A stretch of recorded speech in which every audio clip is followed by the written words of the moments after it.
2020, a maior pandemia do século XXI se originou na China, e num mundo tão conectado como o de hoje em dia, como nunca antes na história, ela se alastrou num piscar de olhos e deu as caras por aqui, no carnaval desse mesmo ano.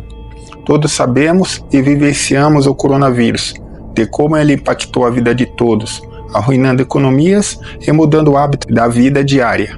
Além, é claro, dos estimados 14 milhões de vidas perdidas em todo o planeta, em seu auge em 2020 e 2021.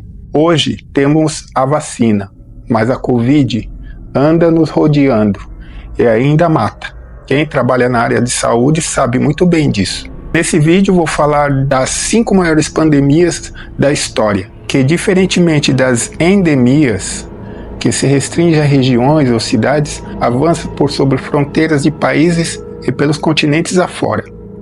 Essas doenças causaram muitas mortes e sempre vieram acompanhadas de suas parceiras, a fome, que debilita o corpo, as guerras e a falta de higiene e saneamento básico. No livro bíblico de Apocalipse é descrito assim: vi um cavalo descorado, e o que estava montado nele tinha o nome da morte. Trecho de Apocalipse 6:8. Esse trecho narra um dos cavaleiros do Apocalipse, que simboliza as doenças e a peste. Peste negra. A primeira grande pandemia de peste bubônica foi a praga de Justiniano, nome do imperador bizantino mais famoso da época, e causou a morte em estimados 25 milhões de pessoas no século VI depois de Cristo. O termo bubônica vem do grego, que significa virilha, e se refere aos gânglios linfáticos inchados, e a palavra negra referente aos tecidos gangrenados. O segundo surto aconteceu entre 1347 e 1351 depois de Cristo, precedentes da Ásia Central. Fez grandes estragos no Oriente e Norte da África, mas foi na Europa onde encontrou o campo fértil para matar. As péssimas condições higiênicas do homem europeu da época ajudou muito a disseminação desse mal. As pessoas raramente tomavam banho e a alimentação era problemática, sujeitos à fome quando as colheitas falhavam. Se amontoavam em casebres insalubres junto com seus animais. A peste chegou ao continente pelo porto de Gênova e se alastrou através das pulgas dos ratos, que estavam por toda parte. Depois evoluiu para uma forma pneumônica, infectando assim através da saliva e pelo ar, semelhante ao que acontece com a Covid. O sujeito caía febril, com vômitos e diarreia. Bulbões terríveis cresciam nas virilhas, axilas e o pescoço, e se tornavam negros. Em seguida estouravam, saindo um pus pútrido e mal cheiroso. A pessoa vinha a óbito em poucos dias. Nesses anos, mais da metade da população europeia pereceu. Vilas e aldeias sumiram do mapa para sempre. O tratamento não havia. Só crendices e crenças fantasiosas. Havia a ideia absurda de que essa doença vinha através do ar, através de miasmas. Então, por toda parte foram acesas fogueiras para se combater esse mal, mas foi tudo inútil. É estimado hoje em dia que de 75 a 200 milhões de pessoas morreram em todo o mundo. A última grande onda da peste bubônica aconteceu no século XIX e ceifou 12 milhões de pessoas na Índia e na China.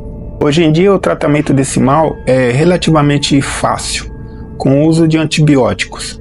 Porém, em muitas regiões afastadas, onde a pobreza é muito grande, ainda com aqueles problemas de saneamento e higiene, ela ainda faz vítimas. Essas condições muito similares àquelas que descrevi aqui na Europa medieval.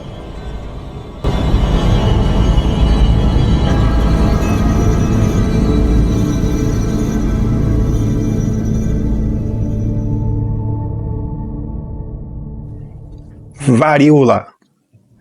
Provavelmente o primeiro caso da doença que foi documentado ocorreu na Grécia no ano de 430 a.C.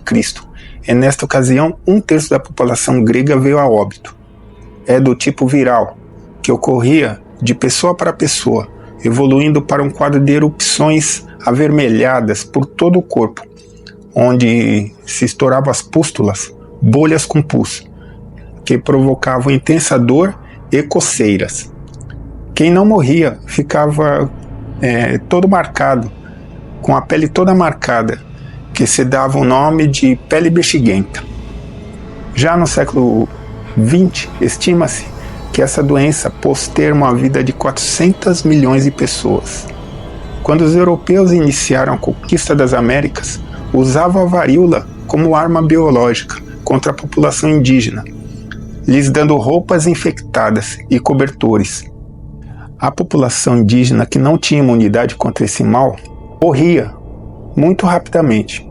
Muitas vezes, os colonizadores brancos chegavam em lugares onde a varíola já havia matado todo mundo, e milhões de índios pereceram rapidamente.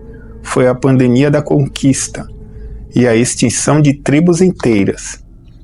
Estima-se que no século 17, morriam cerca de 400 mil europeus por ano de varíola.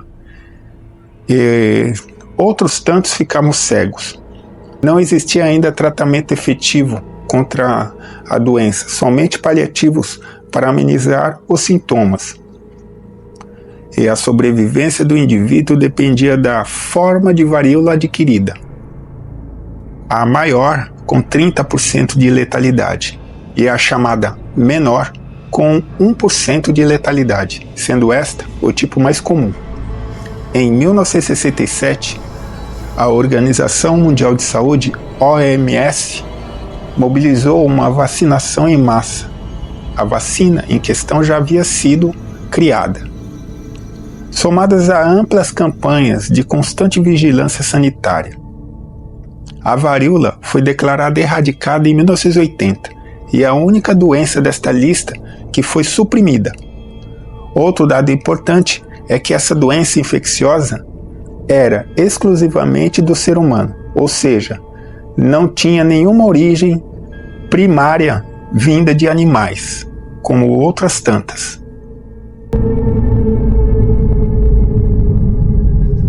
Tuberculose, denominada também como peste branca, era chamada de tísica pulmonar no século XIX.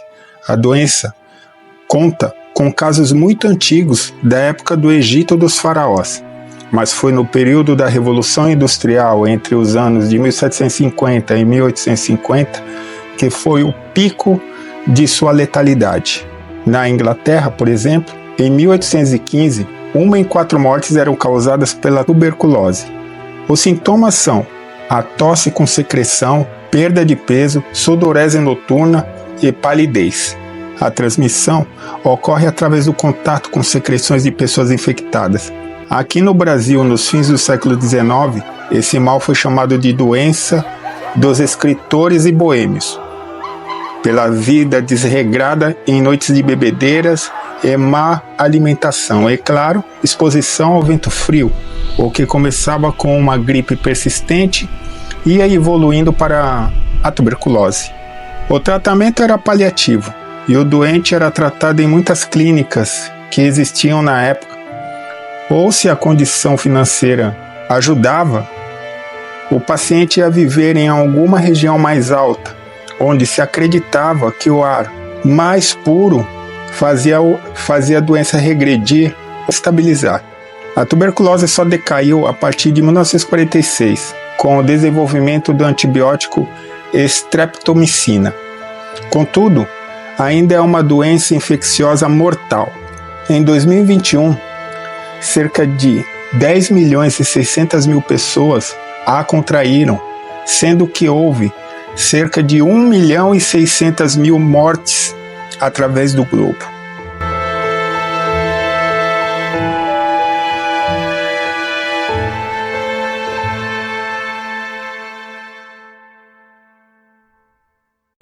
Então, meu avô Ele sempre contava que quando ele era jovem, né, lá por idos dos anos 1920, 1930, ele disse que os rapazes da época casavam bem cedo. O porquê disso? Porque a incidência, né, de tuberculose entre os rapazes, entre o pessoal, era muito alto, né? E por isso que já casava cedo, para formar uma família cedo, porque dificilmente um rapaz chegava à idade de 30, 40 anos, né? Ele, por exemplo, foi ao contrário dessa tendência, né? Ele casou com 30 e faleceu com 90 anos, meu avô. E São Paulo, naquela época, né, era muito diferente, o clima era muito diferente do que é hoje em dia, né? Os invernos eram terríveis, né? Aquele frio, aquele gelo, aqueles dias enevoados, chuvosos, né? Então era bem diferente do que é hoje em dia, tanto é que a cidade tinha o apelido de Terra da Garoa. Então, tempos que se foram e que não voltam mais, né? Gripe espanhola. A forma agressiva da gripe gerava complicações respiratórias, digestivas e cardiovasculares, levando ao óbito. Apesar do nome, gripe espanhola, essa doença teve origem nas péssimas condições sanitárias das trincheiras da Primeira Guerra Mundial, 1914 e 1918. O surto atingiu seu auge entre os anos de 1918 e 1920 e se espalhou por todos os continentes, levado pelo alto fluxo migratório de pessoas na época. São Paulo, por exemplo, teve 20 mil óbitos só em 1918. Estima-se que em torno de 50 milhões de pessoas em todo o mundo tenha perecido deste mal. Devido à fragilidade da época em relação a conhecimento científico médico e medidas de profissão efetivas até o desenvolvimento de vacinas, contribuíram para a alta mortalidade, e a influenza só perdeu força quando a população mundial atingiu a chamada imunidade de rebanho, que é uma proteção indireta contra doenças infecciosas, quando uma porcentagem suficiente da população se torna imune, ou seja, pela vacina ou infecções anteriores, reduzindo assim a probabilidade de contágio a indivíduos sem imunidade. Essa gripe espanhola, muito similar à Covid-19, aconteceu curiosamente há exatamente quase 100 anos antes da própria Covid. AIDS. Acho que a maioria das pessoas sabem como essa doença age. É a síndrome da imunodeficiência humana, transmitida pelo vírus HIV, que enfraquece o sistema imunológico devido à depleção dos linfócitos. A doença elimina as defesas do organismo, que fica propenso a diversas infecções oportunistas e o câncer de diversos tipos. Esse mal é transmitido através do sangue e relações sexuais, em transfusões e agulhas contaminadas, e na gestação, onde a mãe está infectada e passa para o filho. Essa doença zoonótica assombrou o mundo com sua aparição repentina em 1981 e só foi devidamente entendida e diagnosticada em 1983. Um alto número de celebridades do cinema, música e dos esportes faleceram devido a esse vírus. Aqui no Brasil, lembro-me do caso da atriz Sandra Brea, uma das mulheres mais lindas da televisão brasileira nos anos 70 e 80. Ela contraiu esse mal pela transfusão de sangue devido a um acidente automobilístico e veio a óbito no ano de 2000. Outra atriz famosa era Cláudia Magno, que também faleceu jovem em 1994, quando atuava na novela A Viagem. E muitos desconfiam que ela se infectou quando namorou o também ator Marcelo Ibrahim, que faleceu da doença em 1986, muito jovem, Além do drama da doença em si, que deixava a pessoa numa magreza irreconhecível, havia o preconceito, onde todos evitavam até sentar-se no mesmo lugar desta pessoa infectada. O caso de um famoso juiz de futebol nos anos 80 reflete bem isso, Roberto Nunes Morgado, que levava uma vida noturna intensa, com um grupo de amigos. Então foi diagnosticado com a doença. Então aqueles amigos que o acompanhavam em suas baladas noturnas abandonaram ele completamente.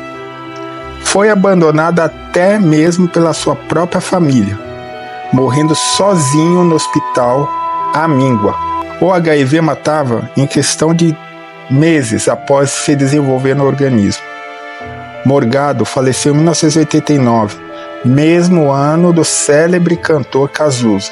A doença fez alto número de vítimas entre gays, profissionais do sexo e de viciados, que usavam e compartilhavam seringas para drogas injetáveis.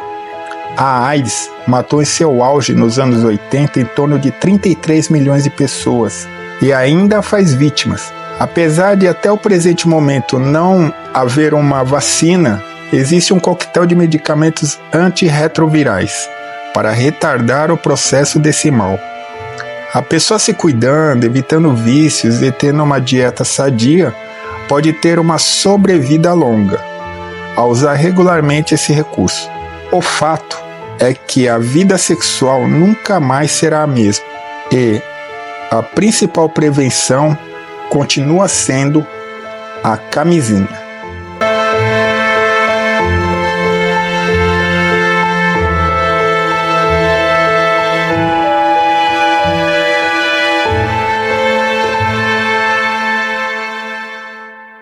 Então é isso, as 5 grandes pandemias através da história, né, precedendo a Covid-19, e chega de doença, né? E agradeço muito quem chegou até aqui, né, assistindo esse vídeo. Espero que se inscrevam, né? Eu não costumo pedir, mas é um apoio aí é um incentivo para me continuar a produzir vídeos sobre a história. Quem gosta de história sabe, a história vive no passado, no presente, moldando o futuro. Valeu!